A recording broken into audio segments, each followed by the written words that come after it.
अस्सलाम वालेकुम नाज़रीन, हमारी सीरियल सुजाग न्यूज़ वन नई आया वज़ीर नवाब शाह में खबर शामिल कयूं था। फरमानुल्लाह डायरी जी नवाब शाह जे इलाइक़े जमाली कॉलोनी महराण कॉलोनी में गटरनि जो पानी उथली घरनि में दाख़िल थियण ख़िलाफ़ रहवासियुनि जो एहतिजाजी मुज़ाहिरो सख़्त नारेबाज़ी कई। उन मौक़े ते इलाइक़े वासियुनि सुजाग न्यूज़ वन सां ॻाल्हाईंदे चयो त ज़िले इंतिज़ामिया तोड़े म्यूनिसिपल इंतिज़ामिया जी लापरवाही सबबि असांजा इलाइक़ा गंदगी जे ढेरनि ऐं गटरनि जे पाणी सबबि केतिरियूं मूज़ी बीमारियूं जनम वठी रहियूं आहिनि। रोड ऐं रस्ता पहिरीं खां ई खंडर बणियल आहिनि, पर ड्रेन सिस्टम बि मुकमल तौर नाकाम लॻो पियो आहे, जंहिंजूं शिकायतूं असां इंतिज़ामिया जे बाला ऑफिसरनि तोड़े चूंडियल नुमाइंदनि खे पिण करे चुका आहियूं, पर को बि ॿुधण लाइ तयारु न आहे। मुज़ाहिरीन वज़ीर आला सिंध वज़ीर बल्दियात पीपल्स पार्टी जे आला क़यादत खां मुतालबो कंदे चयो त असांजा जाइज़ बुनियादी मसइला हल न कया विया त असीं ऑफिस अॻियां धरणो हणी घेरा कंदासीं। सुजाग न्यूज़ वन में फ़िलहाल एतिरो ई, वधीक ख़बर ऐं अपडेट्स लाइ ॾिसंदा रहो सुजाग न्यूज़ वन। जो मुतालबो आहे त जीअं UC2 में गुज़िश्ता 8-10 सालनि खां वठी को तरक़ियाती कमु न थी सघियो आहे, जंहिंजे करे गंदो पाणी रोड रस्ता ख़राब लॻा पिया आहिनि।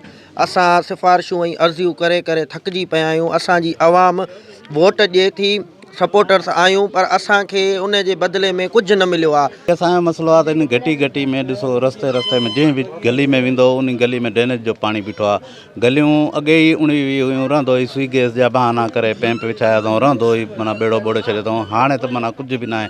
TO वटि वियाऊं, DCO वटि वियाऊं, बार दरख़्वास्तूं ॾिनियूं, बार वियाऊं।